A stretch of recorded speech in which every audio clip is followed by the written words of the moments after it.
Bismillahirrahmanirrahim. Assalamualaikum warahmatullahi wabarakatuh. Apa kabar anak-anak hari ini? Semoga selalu bersemangat ya dalam belajar. Nah, insya Allah hari ini kita akan masuk ke bab 2 tentang KPK dan FPB.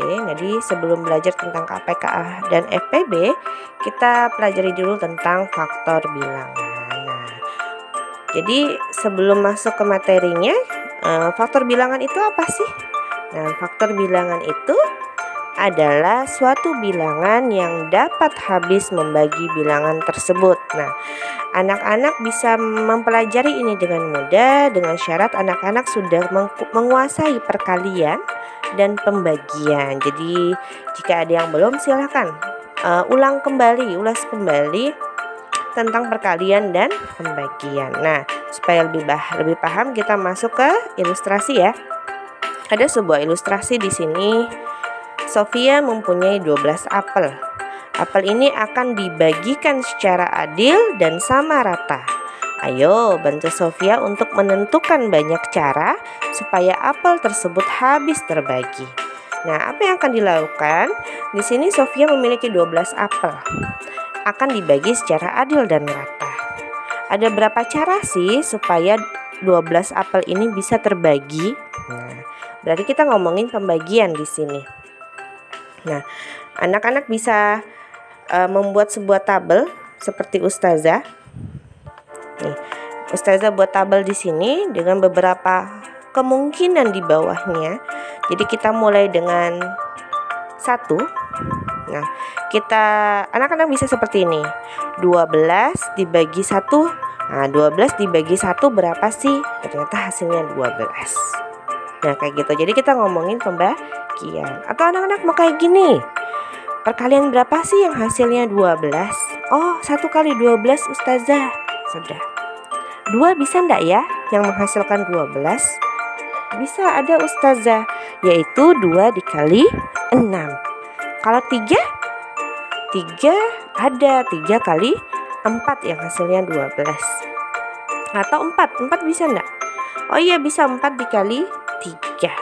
5 enggak bisa. 6 bisa. 6 dikali 2.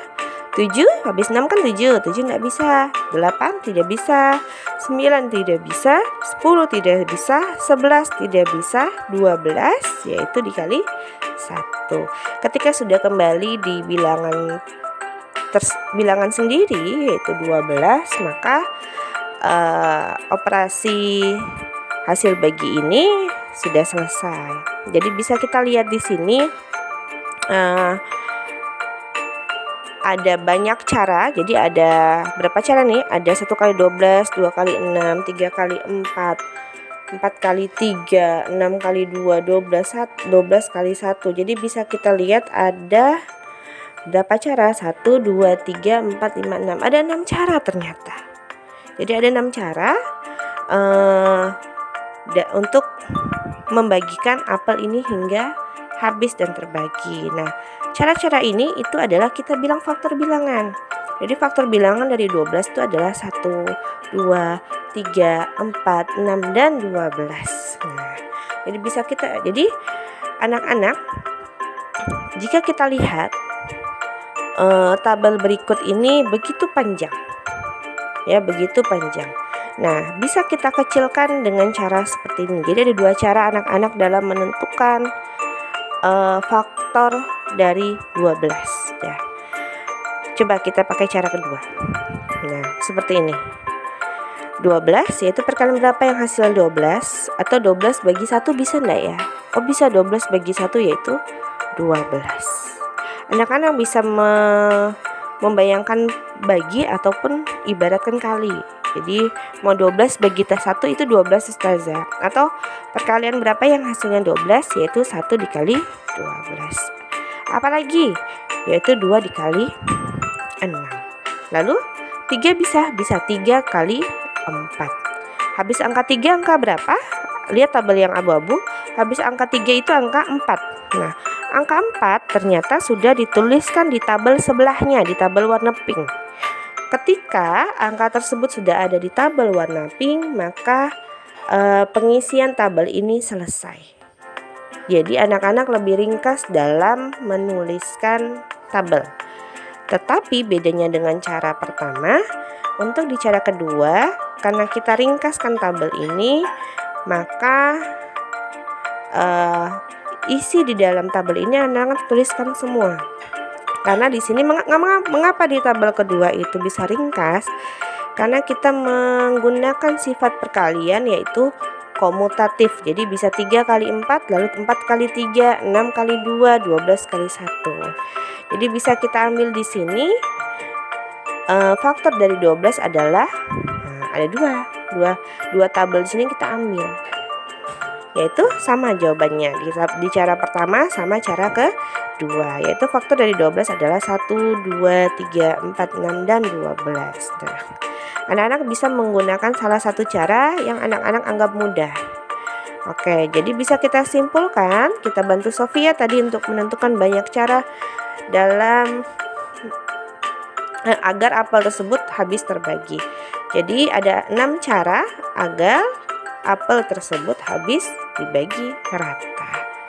Nah, supaya lebih paham, kita lanjut ke contoh soal ya. Oke, contoh soal pertama. Tentukan faktor dari bilangan 30. Nah, Ustazah menggunakan cara kedua ya. Jadi dengan menggunakan tabel yang tidak terlalu panjang. Jadi bisa kita buat tabelnya gini. Kita tulis tabelnya itu 30. Nah, kalau Ustazah lebih enak kayak gini. Perkalian berapa sih yang hasilnya 30? Kita mulai dengan angka 1. 1 bisa enggak? Oh, bisa. 1 dikali 30. Habis 1 angka 2. 2 bisa enggak ya yang menghasilkan 30? Oh, 2 dikali 15. 3 bisa enggak ya? Bisa Ustazah. 3 dikali 10. 4 bisa enggak ya? Enggak bisa. 5 bisa enggak ya? Oh, bisa. 5 dikali 6. Habis angka 5 angka berapa? Angka 6. Ternyata angka 6 sudah dituliskan di tabel abu-abu. Jadi karena sudah dituliskan maka selesailah sudah. Nah, jadi bisa kita lihat di sini. Kita simpulkan. Jadi kalau menggunakan tabel singkat kayak gini berarti semua kolomnya itu adalah jawabannya. Jadi faktor bilangan dari 30 adalah 1, 2, 3, 5, 6, 10, 15, dan 30. Paham? Nah, semoga paham ya. Nah, supaya lebih paham kita lanjut ke contoh selanjutnya. Tentukan faktor dari bilangan 45. Sama Ustazah menggunakan cara tabel kedua yaitu dengan ringkas. 45 di sini perkalian berapa sih yang menghasilkan 45? Ingat selalu kita mulai dengan angka 1. Yaitu 1 dikali 45. 2 bisa? Oh, enggak bisa Ustazah. 3 bisa. 3 dikali 15. 4 enggak bisa. 5 bisa. 5 dikali 9. 6 bisa? Enggak. 7? Tidak. 8? Tidak. 9? Bisa Ustazah. Nah, ternyata 9 sudah masuk di tabel sebelahnya, di kolom sebelahnya yaitu di kolom kuning. Karena angka 9 sudah masuk, maka kita stopkan. Sudah selesai sampai di sini. Jadi bisa kita simpulkan faktor dari 45 adalah 1, 3, 5, 9, 15, dan 45. Nah, ini faktor bilangan yang telah kita pelajari. Semoga anak-anak paham ya. Nah, sampai di sini dulu penjelasan Ustazah. Semoga paham. Wassalamualaikum warahmatullahi wabarakatuh.